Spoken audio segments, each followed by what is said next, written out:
Shalom, salam sejahtera. Renungan malam seiman berjudul Salib sebagai Pusat Injil.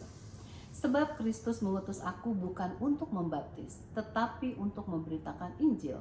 Dan itu pun bukan dengan hikmat perkataan, supaya salib Kristus jangan menjadi sia-sia.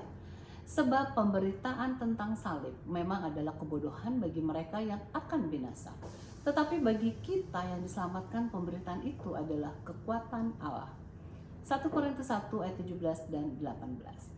Satu hal yang penting untuk kita renungkan bersama ialah keempat Injil memberikan kisah dari penyaliban Yesus dengan rinci. Penulis Injil memberikan seperempat dari panjangnya Injil itu untuk menuliskan peristiwa yang terjadi pada minggu terakhir dari kehidupan Yesus di dunia ini. Dan puncaknya adalah di Golgota.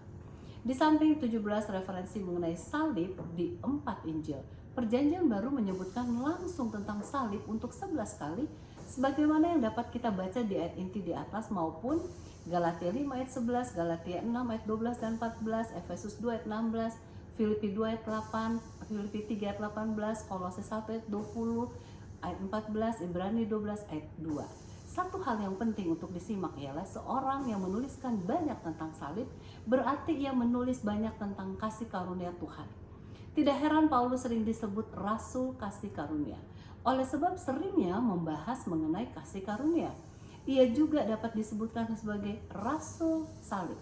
Semua teologia Kristen berpusat kepada salib, di mana kasih karunia-Nya yang menyelamatkan telah diberikan kepada kita dengan berkelimpahan. Mujizat inkarnasi dan mujizat kebangkitan menyelubungi sekitar penyaliban Yesus, dan semuanya berdiri atau rubuh bersama-sama. Jikalau kita menolak adanya mujizat inkarnasi, maka penyaliban menjadi satu tindakan keberanian yang tidak berarti.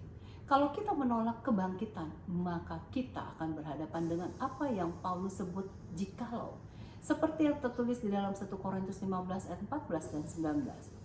Tetapi andai kata Kristus tidak dibangkitkan, maka sia-sialah pemberitaan kami dan sia-sialah juga kepercayaan kamu.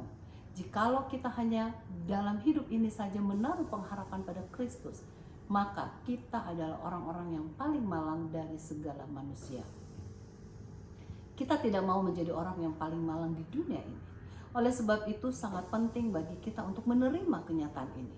Jikalau kita percaya kepada perjanjian baru, kita harus menerima kehadiran Yesus melalui inkarnasi sebagai satu mujizat sepanjang zaman dan pencurahan dari kasih karunia Allah untuk keselamatan manusia. Kita perlu untuk memandang akan 3 perkara ini, inkarnasi, penyaliban, dan kebangkitan sebagai peristiwa terbesar dalam sejarah dunia. Dengan demikian, Kristus menjadi penebus manusia, imam dan raja kita. Di dalam Yesus kita semua bisa hidup, memiliki kehidupan yang baru oleh sebab mendapat kekuatan untuk memenangkan dosa.